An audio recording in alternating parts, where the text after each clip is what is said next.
Nós vemos aqui a palavra do Senhor, né, nos falando sobre um profeta. Que profeta é esse? Profeta Elias. Nós temos que entender que o profeta Elias, além de ser um profeta, um homem de Deus, ele também manifestava através dele o poder de Deus sobre a vida daquele homem. Ele não era um homem qualquer, ele não era um homem comum, ele era um homem de Deus. Elias, ele era um tipo de homem, né? Se nós tentar entender, interpretar a pessoa de Elias, como Elias era, um homem de poucas palavras, não tinha muita conversa não, ele vivia ali no Monte Carmelo, era meio isolado, né? Quando aparecia em cena, Deus manifestava juízos através dele. Mas na época de Elias, havia um rei que tomava conta das terras de Israel, que se chamava rei Acabe. E Acabe escolheu uma mulher para se casar, e esta mulher, ela era uma mulher que adorava os deuses estranhos. Por exemplo, ela adorava Baal. No entanto, que o nome dela, se nós interpretar o nome da Jezabel, nós vamos entender que ela tem tudo a ver com Baal, né? Até mesmo o pai dela, a família dela, era totalmente envolvido com a idolatria, com a adoração a Baal. E quem era Baal, pastor? Se for traduzir no Baal, né, você vai ver que está escrito pai, né? Também escrito o Deus da fertilidade, o Deus que prospera, o Deus de prosperidade, né? Então nós vemos que Elias, ele estava enfrentando na sua época, uma época onde o povo de Deus, que deveria adorar ao Senhor, que deveria de buscar ao Senhor, eles estavam desviados da presença de Deus. Porque o povo de Israel estava afastado da presença de Deus. Porque eles começaram a se envolver com a idolatria. Imagina, o rei era referência. Quem está entendendo? O rei deveria temer a Deus. Por isso Deus colocou ele no trono. Mas nós vemos que ao longo da história de Israel, nós vamos ver muitas vezes que reis se desviaram do caminho de Deus.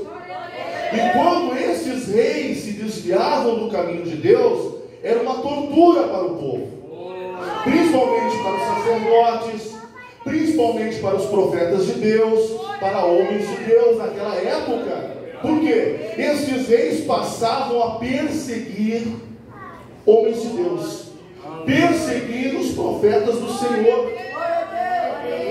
E na época de Elias, não tinha só Elias como profeta. Havia muitos profetas na época de Elias. Mas até mesmo quando Elias vai para a caverna, né? Nós sabemos a história que Elias vai parar dentro de uma caverna e ele começa ali, né? Falar que só ele tinha ficado, que ele era zeloso e que ele era um homem de Deus e que se ele morresse, no caso, né? O que aconteceria com a obra de Deus? Mas Deus vai dizer para ele, Elias, eu tenho mais 7.000 profetas que não se curvam diante de Baal. Bom, Jezabel, esposa do rei Acabe, ela vai fazer com que o povo passe a deixar as coisas de Deus. Ela vai ensinar a falsa religião. Ela vai ensinar a idolatria ao povo de Israel. E o rei Acabe não se colocava, né, contra a mulher dele. Ele aceitava aquela idolatria. Ele aceitava que ela era a adoradora de Baal. E Deus, com a sua infinita misericórdia, nunca esqueça que Deus, ele é justo. Olha para o irmão que está ao seu lado e diz, Deus, ele é justo. Ah, irmãos, Deus jamais vai trazer juízo sobre um lugar. Deus jamais vai trazer juízo a um lugar se o povo está adorando Ele. se o povo está servindo a Deus. Deus não está, gente. Agora, aonde o povo deixa de adorar a Deus, parte para a idolatria, parte a adorar imagem de escultura, imagem disso, imagem daquilo, o coração de Deus, ele rejeita, Deus rejeita a idolatria. Glórias a Deus. Eu quero falar uma palavra em Tiago, você não precisa ler, eu vou ler aqui. Glórias a Deus. Em Tiago capítulo 5, irmãos, eu vou só ler aqui para vocês entenderem aonde eu vou chegar. Glórias a Deus. Existe uma palavra, glórias a Deus, no versículo, capítulo 5, versículo 15, que fala sobre a oração da fé salvará o doente, e o Senhor o levantará se houver cometido pecado, serão perdoados. Então fala sobre o poder da oração do justo. E ele vai falar, versículo 16, ele diz: confessai vossas culpas aos outros, orai pelos outros, para que sareis. A oração feita pelo justo tem muito em seus efeitos. Aí 17 vai falar assim: Elias era um homem sujeito às mesmas paixões que nós, mas diz a palavra, orando pediu que não chovesse, e por 3 anos e 6 meses não choveu sobre a terra. Versículo 18: e orou outra vez, e os céus deu chuva, e a terra produziu fruto. Deixa eu voltar agora para vocês. Deixa eu voltar lá. Tá? Alguém vai falar assim: o pastor não vai falar sobre oração. Tá? Não, irmãos, eu estou falando sobre oração. O que aconteceu aqui dentro desses capítulos? O povo havia se corrompido. Diga para o seu irmão: o povo havia se corrompido. O povo deixou Deus. Sabe por quê? O povo foi incentivado à idolatria. A mulher de Acabe ensinava o povo à idolatria. Ela tinha 400 sacerdotes para cuidar dos postes ídolos. Postes ídolos, imagens, irmãos. Cuidar 400 homens cuidando daquelas imagens a qual ela adorava. Depois tinha mais 450 profetas de Baal. Olha só que loucura. 850 ao todo. Era muita gente. Amém, irmão? Mas escute onde eu quero chegar. Quando o povo se corrompeu, quando o povo deixa a idolatria tomar o coração deles, Deus toma Elias. Elias olha para o céu, acende no coração de Elias o poder de Deus. Deus tomou ele olha para os céus e diz: não vai chover, a partir de hoje não cai mais água aqui.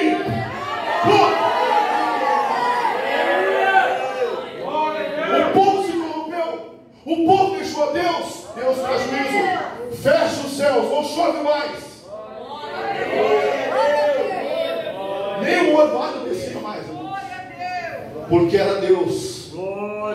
Deus deu ordem através da boca de Elias: céus, fechem na mesma hora. A terra começou a ser castigada. Diga para o seu irmão: por que a terra estava sendo castigada? Por quê? Por causa da idolatria. Abandonaram a Deus, deixaram Deus. Se você abrir Êxodo capítulo 20, versículo 1, está escrito lá que nós devemos adorar somente a Deus, somente a Ele ser adorado. Deus rejeita a idolatria, Deus rejeita os falsos deuses, é a abominação diante de Deus. Vai para ser de homenas,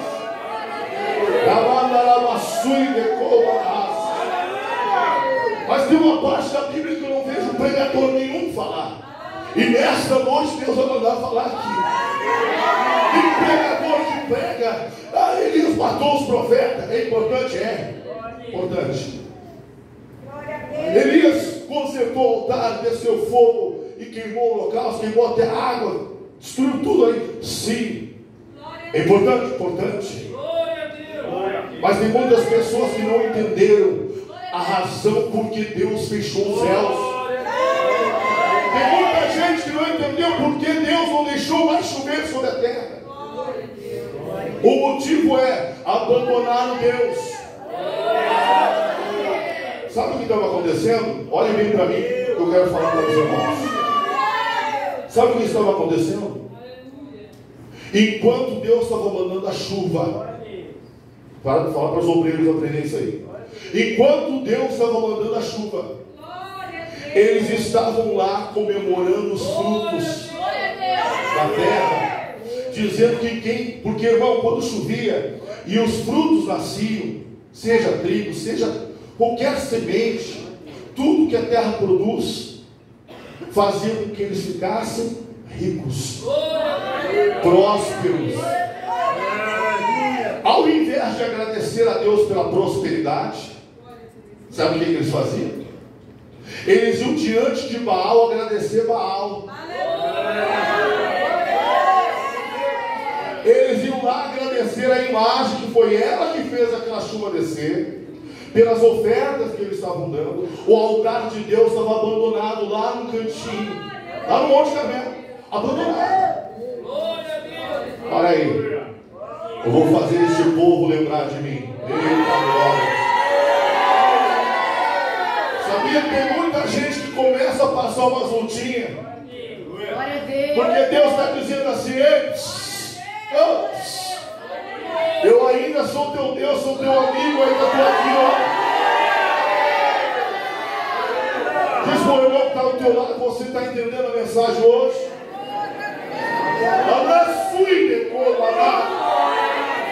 Você está entendendo o que Deus está falando para ti? Tem muita gente que Deus derrama uma bênção, ao invés de dar glória a Deus, começa a dizer assim: tu viu que eu consegui, eu fiz, eu faço. Coitado de você, coitado de ti, que você faz o que eu faço. Se Deus não fizer, ninguém faz nada. Se Deus não agir, nem eu e você temos poder. Você não está entendendo? O povo, vai lá o povo. Baal, muito obrigado por essa colheita abundante de Deus lá no céu, assim.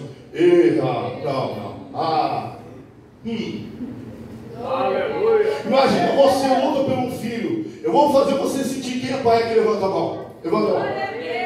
Você sabe qual é a sensação, né? Você dá tudo que o filho sofre por ele, leva para a escola, busca, paga comida, faz tudo. Teu filho pega, vai para os outros assim: eu agradeço o fulano, ele aqui. E o pai e a mãe nunca diz: pai e mãe, eu te agradeço, pai.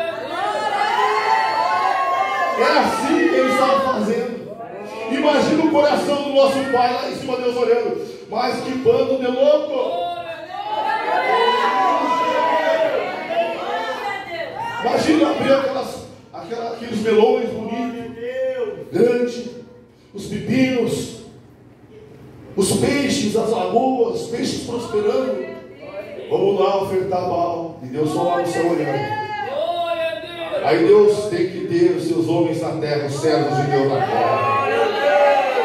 Deus vai lá e pega o homem certo e assim: a minha boca, porque o profeta é a boca de Deus. Ou minha boquinha, manda a voz para o alto, porque o que sai da tua boca vai ser decretado hoje. Fecha, corta a bênção, corta. A terra começa a secar. A terra começa a secar. As plantas começam a secar. As águas começam a subir. Irmão, 3 anos e 6 meses. Você consegue imaginar 1 mês sem chuva, 2 meses, 3, 1 ano sem chuva? Você consegue imaginar? Eu não consigo. Sinceramente, eu não consigo. Temos ali o irmão Silvano que trabalha com planta, que semeia, milho, colhe, faz lá aquela manutenção das sementes. Imagina, irmão, 1 mês sem chuva. O que vira? A safra foi embora, perdeu a semente, a terra não vai produzir. Precisa da chuva, precisa. Irmão, você pode molhar uma planta com a água da torneira, ela não cresce. Molha com a água da chuva para você ver. De Deus, é Deus.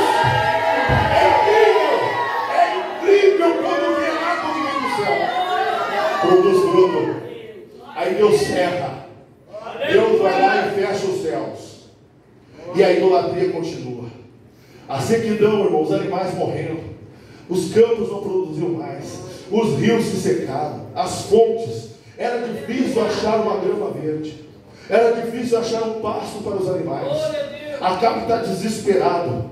A Jezabel achando que estava abalando no início, né? Ali, levando o povo à idolatria. Jezabel já começa a se desesperar. Vamos lá, vamos servir a Baal, vamos dar mais para o Baal, vamos sacrificar. E aí começa toda aquela história que nós já conhecemos aqui. Mas vai o homem de Deus. O homem de Deus vai ter um encontro com os profetas de Baal. A história que nós vemos aqui vai dizer que eles vão fazer um altar. O altar de Deus ali vai ser arrumado, as pedras, lenha, tudo que precisa para o altar estava ali. Consertou o altar. Faz ali a vala do lado, encha de água. Vocês sabem a história. Os profetas da mesma forma. Começam desde de manhã gritando os profetas de Baal, 450 homens gritando. O Elias chega e diz assim: não, como vocês são um monte, ele era um só, vai vocês primeiro. E eles gritam, e berram, e choram, e imploram, e gritam, e manda chuva, e manda fogo, e queima aqui, e põe água, e não, nada. Porque somente um Deus que respondesse com fogo era Deus. Sabe o que vai acontecer aqui? Essa história vai mostrar que Israel, quando vê os profetas de Baal clamando a Baal, você acha que o povo está do lado de Elias? Ou você acha que o povo está do lado dos profetas de Baal? Olha para o teu irmão e pergunta: para que lado você acha que ele está? Eu vou falar para vocês qual lado eles estavam. Eles estavam raivosos com Deus. Eles não queriam saber de Deus. Eles estavam enfurecidos. Os profetas gritando e a multidão gritando junto. Sabe por quê? Porque eles estavam no muro. Eles não estavam pensando, mas aí nós vamos ter que servir a Deus, vamos ter que voltar. Nós temos que voltar toda aquela coisa de antes, né? Lembra as histórias, contar aquelas velhas histórias, que Deus tirou o povo da terra da servidão, que Deus faz isso, que Deus faz aquilo. Nós vamos ter que contar todas as histórias de novo. Nós temos que adorar Ele de novo. Oh, glória a Deus. Oh, aleluia. Deus é fiel. Vocês nunca esqueçam que o profeta foi cuidado por Deus. Se você ler um capítulo antes, você vai ver que ele vai para Serepta. Ele vai ser cuidado por Deus na casa de uma viúva, aonde a farinha da panela não vai acabar. Eu vejo que Deus não exagera no que Ele faz. Mas para fazer pão precisa de água. Para fazer um bolinho precisa de água. Será que a água falta lá? Diz o teu irmão: Deus cuidou do profeta.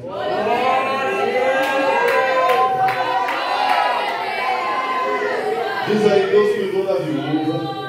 Deus cuidou do filho da viúva. Pastor, o senhor disse que o profeta Elias não era muito associado? Pois é. Mas Deus mandou a viúva cuidar do profeta. Amém? A seca está na terra. Os bichos morreram.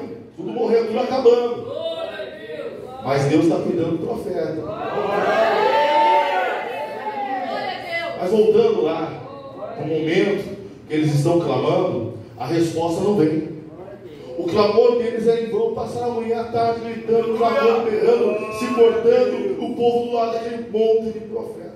Glória a Deus. Você pode ver que Elias, ele diz assim, eu não vou ler ali, irmãos, mas a palavra está dizendo assim: chegai-vos a mim.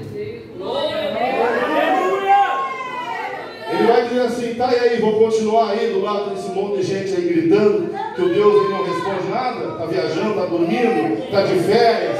Ele deve ter pego umas férias. Elias diz assim: ó, vem pro meu lado aqui. Se você vem aqui para o meu lado, eu vou mostrar para vocês quem é Deus de verdade.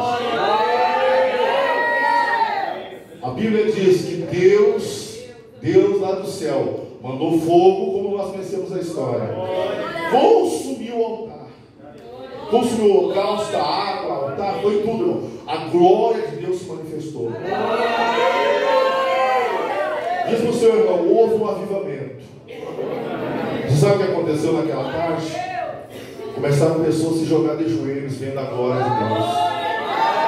Pessoas começaram a dizer, Deus de Israel é Deus verdadeiro. Começaram a se curvar, começaram a se voltar para Deus. Aí quando o povo começa a se voltar para Deus, Deus já começa a falar para o profeta, agora tu vai abrir a boca para a água voltar.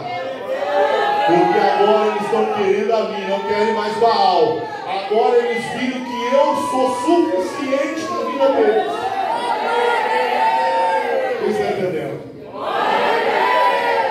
Irmãos, quando você não entende o trabalhar de Deus, quando você não consegue compreender a dimensão de quem é Deus na sua vida, há muitas pessoas que abandonam Deus por qualquer coisa.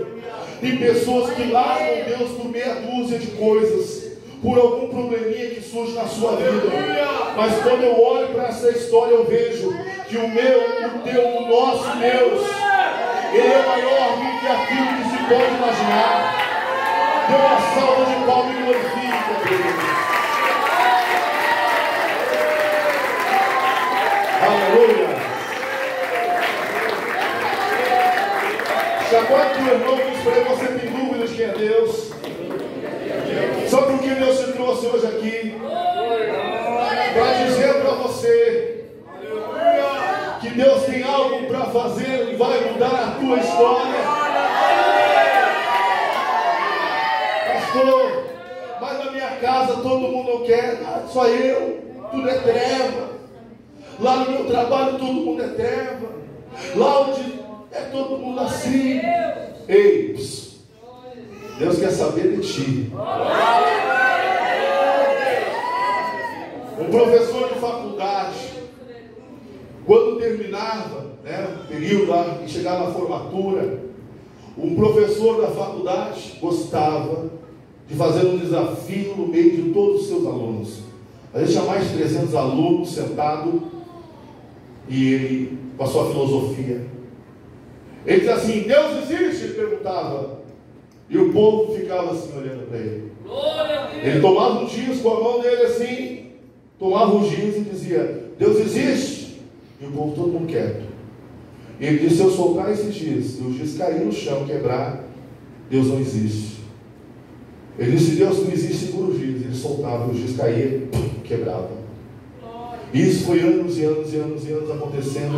Envergonhava todos os cristãos que estavam ali sentados olhando para ele. Sabe por quê? Porque não tinha um para se levantar e dizer, eu declaro que eu sigo a Deus, eu creio em Deus. Você sabe quando as coisas começam a mudar?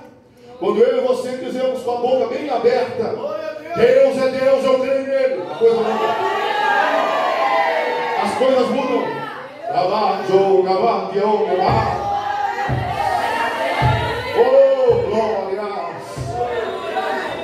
E num certo momento, estava ali, terminando, encerrando já as aulas, já ia chegando a parte da formatura, ali, aquele homem sempre fazia a mesma coisa, mas aquele dia foi diferente. Por quê? Porque no meio daqueles 300 tinha um que era crente, de verdade. O professor diz assim, alguém crê em Deus? O rapaz levanta a mão e diz, eu creio. Ele disse, Deus existe? Ele disse, ele existe sim, eu creio que ele existe. Ele disse, olha, faz tantos anos que eu sou professor nessa faculdade, e todas as formaturas, antes formaturas, eu faço esse desafio. Porque toda vez eu pego esse giz e eu pergunto se Deus existe, ele vai segurar o giz. E eu solto e sempre quebro. Então isso prova que Deus não existe. Ele falou, pode soltar porque eu creio que meu Deus existe. Você vai entender o que eu estou falando agora.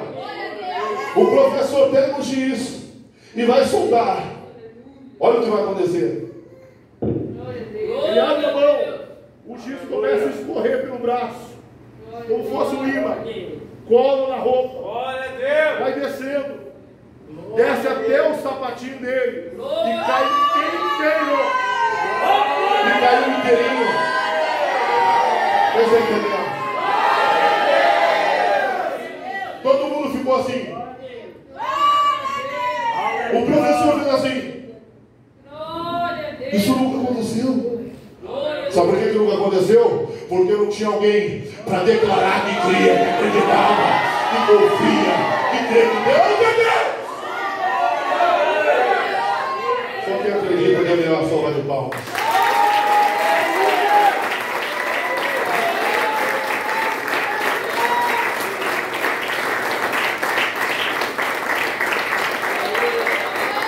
Oh, glória.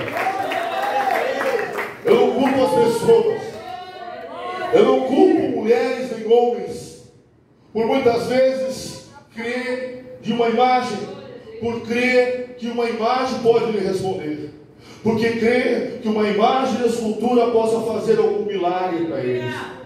Eu me lembro de uma pessoa, um amigo, muitos anos atrás. Ele estava dentro de um barco, numa pescaria em alto mar, perto de onde eu morava, e ele caiu na água. Quando ele caiu na água, ele simplesmente tentou pegar o barco, e o barco sumiu das mãos dele. E ele tentou nadar para encontrar o barco. Simplesmente uma escuridão tomou ele. E ele disse que tentou nadar, mas o peso imenso puxava ele para baixo. De repente, uma mão se estende e vai lá onde ele está e pega ele.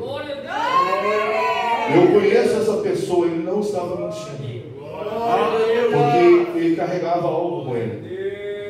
De repente, aquela pessoa pegou ele pela mão, puxou para cima. Olha só. E ele se agarrou no barco. Só que dentro da roupa apareceu aqueles santinhos, né? Os famosos santinhos.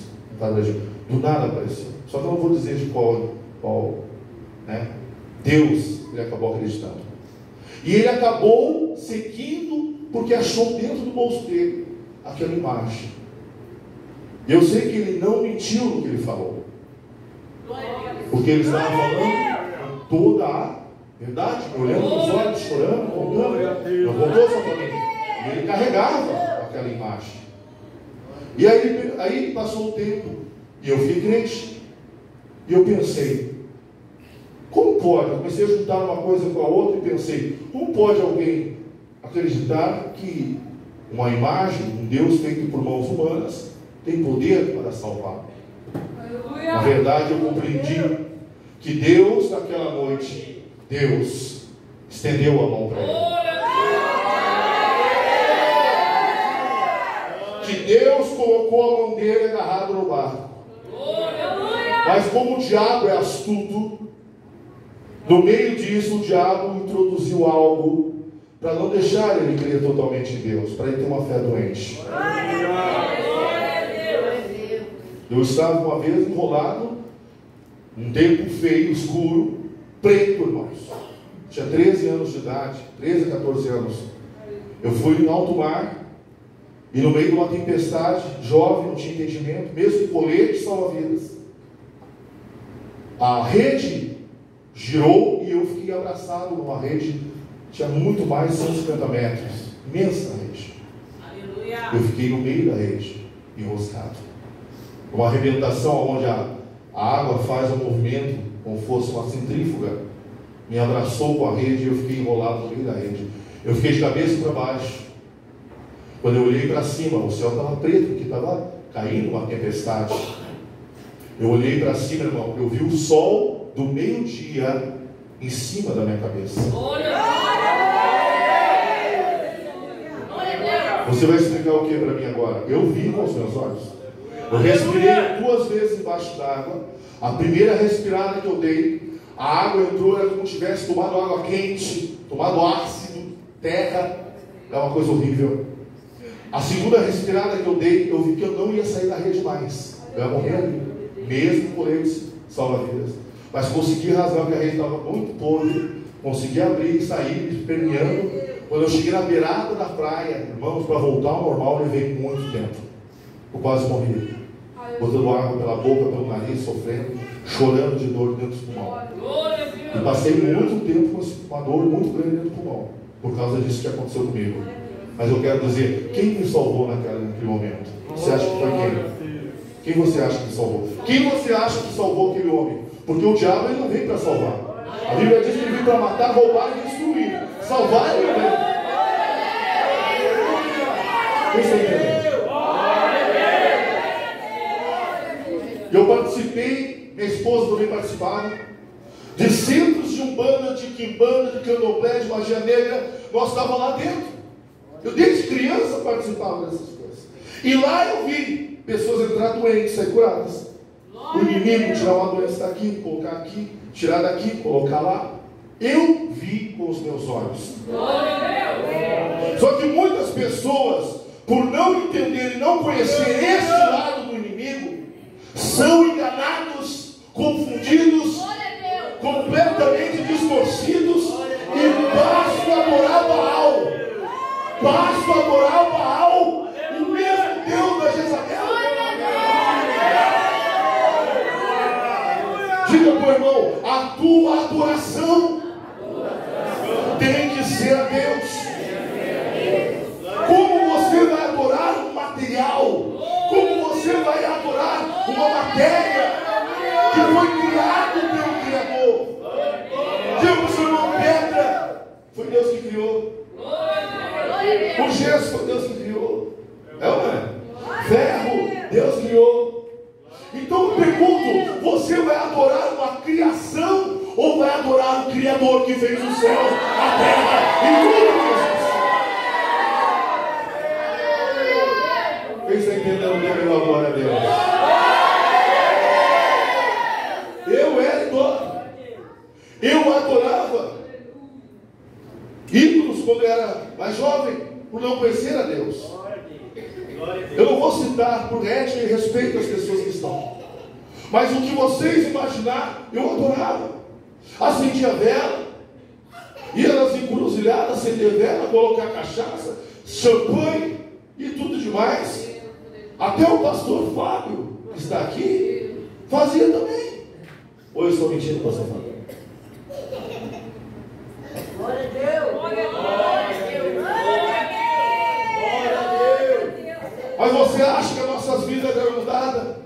Você acha que as nossas vidas eram transformadas? Você acha que nós tínhamos paz no coração? Tinha uma vida transformada, alegria, força para expulsar o mal, para repreender as obras trevas? Não tinha isso. Porque nós estávamos dominados por elas. Eu amo todas as pessoas, não interessa se é da igreja A, da B, da C, não interessa quem for a pessoa.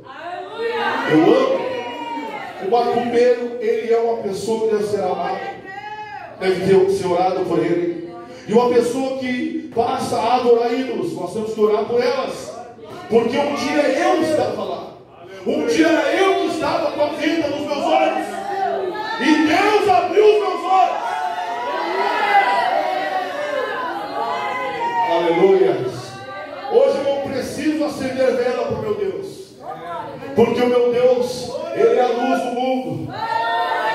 O meu Deus é o sol da justiça. A Bíblia diz que Deus é luz. Oh, glória! Não preciso pagar promessa. Eu não sei se alguém já fez isso. Subir com uma vela de 1,5 metro na testa, de joelho. Mas eu já passei por essas coisas. Então eu não estou criticando as pessoas. Vocês estão entendendo, irmãos? Eu apenas estou dizendo, Deus, em Êxodo capítulo 20, Deus está dizendo que só a Ele devemos adorar. Se você abrir em Mateus capítulo 4, abra em qualquer Bíblia católica, o que for, abra lá e olhe. Está escrito, quando Satanás vai tentar Jesus, quando Satanás diz para Jesus, se tu adorado, prostrado me adorais, eu te dou todas as coisas. Jesus diz para Satanás, somente a Deus adorarás, e somente a Ele prestará tudo. Não foi da boca de homem que saiu ouvir a boca do próprio Jesus. Quem está entendendo? Dê uma salva de palmas, meus irmãos. Obrigado, Senhor Deus.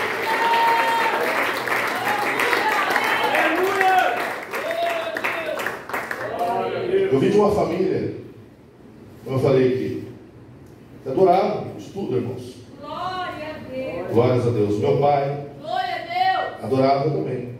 Me ensinou assim. Glórias a Deus. Glórias a Deus. Glórias a Deus.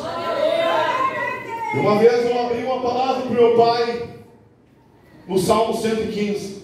Glória a Deus. E disse para ele, abra no Salmo 115. Ele foi lá e abriu. Leia, pai. Meu pai leu. Ele disse, meu Deus, o que está escrito lá? O que é isso? Eu digo, leia de novo. Glória a Deus. Quero dizer para vocês que meu pai não servia mais as imagens. Morreu salvo. Morreu lendo a Bíblia, adorando a Deus. Eu me lembro de uma Páscoa, eu comendo carne assada numa Páscoa. Meu pai entra na minha casa e eu estou com meus filhos comendo uma carne. Meu pai olha para mim e disse, como me faz uma coisa dessa? É um pecado. Eu falei, como assim, pai? E ele, a Páscoa tem que ser comemorada comendo peixe, tomando vinho. E eu te ensinei a vida inteira. E agora você está comendo carne. E minha Páscoa, isso é pecado. E eu abri a Bíblia para ele. Traga a sua Bíblia. Ele trouxe a Bíblia católica. Dessa posição. Eu abri e mostrei para ele. Está escrito aqui que a primeira Páscoa foi feita com carne de cordeiro assada, ervas amargas. Meu pai disse, só um pouquinho, vou falar com o padre Gilson. O pai saiu correndo. O pai lia a Bíblia na frente de todo mundo, era igreja católica. O pai saiu correndo, foi lá, que a casa do padre ficava atrás da nossa casa. E ele falou, padre Gilson, padre Gilson. O padre Gilson, com aquele carinho, uma pessoa muito querida, abriu para a Bíblia. O que foi, São Paulo? Está escrito aqui que a Páscoa come carne. Carne de cordeiro ainda. E o padre olhou para ele e disse, mas é verdade. Mas quem mostrou isso para ti? Meu filho está lá comendo carne. Eu quase dei um porretão nele. Glória a Deus. O padre disse assim, não, nós ficamos, nos costumes nossos, tal, os dogmas nossos. Mas os crentes, eles vivem a palavra.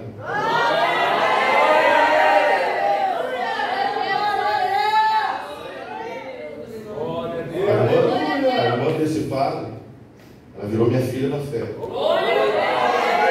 O cunhado do padre, meu filho na fé. Viu só? O padre gostava tanto de nós, ele disse assim, eu vou abrir aqui a parte lá do salão deles, pode fazer um culto. Pode fazer ninguém. Até ele está participando do culto. Sabe por quê? Porque ele gostava, irmão, da palavra de Deus. Pessoa querida, uma pessoa cheia de amor, respeito, respeitava todo mundo, não tinha desrespeito com ele. Imagina, a cunhada,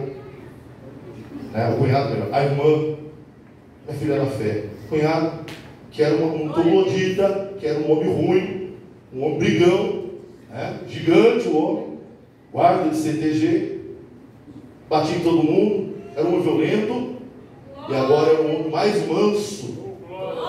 Então o padre olhava e dizia, eu não acredito.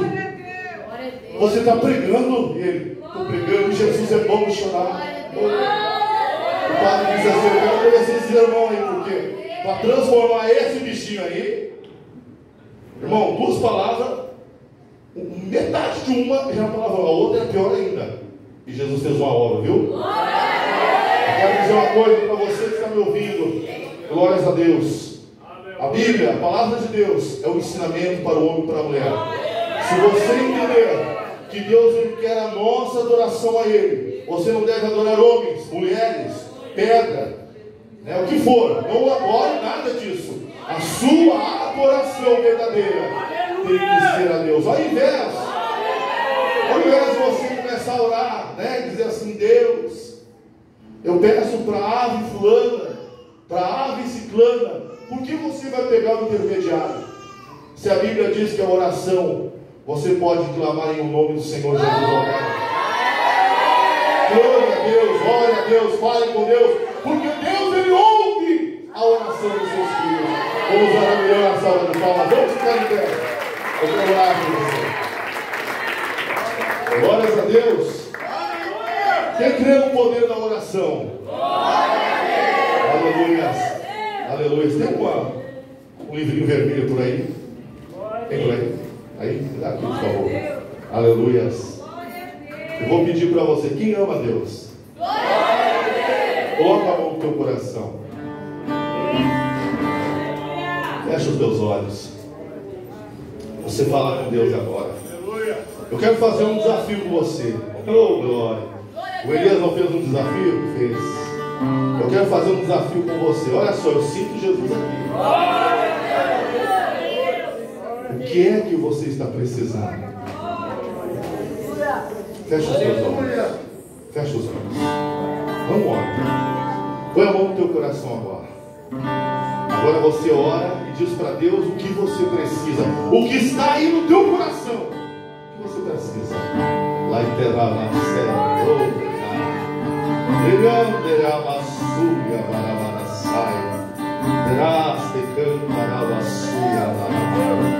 Ei, o que você precisa? Oh, glórias a Deus.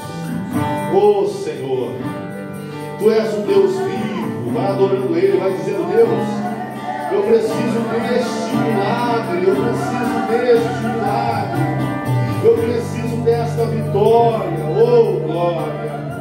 Eu sei que o inimigo pode estar lutando contigo, dizendo para você que não adianta orar, que não adianta pedir, que Deus não vai te ouvir. Eu quero te dizer, Deus já está te ouvindo. Oh!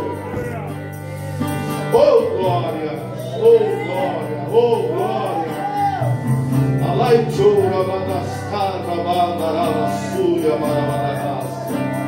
Louvado seja Deus! Oh, glória! Agora você com os olhos fechados diz assim: eu creio no poder da oração. Mas eu quero te dizer uma coisa para você nunca esquecer: a oração só tem poder se ela foi feita em nome de Jesus, viu? Se for em nome de Jesus, a oração tem poder. Porque o poder, ele vai se transformar poderosa a sua oração se você falar em nome de Jesus. Porque o único intercessor entre Deus e o homem é Jesus. Não tem fulano, ciclano, beltrano, não tem intermediário, não. É Jesus que está sentado ao destra do nosso Pai. Feche teus olhos e adora.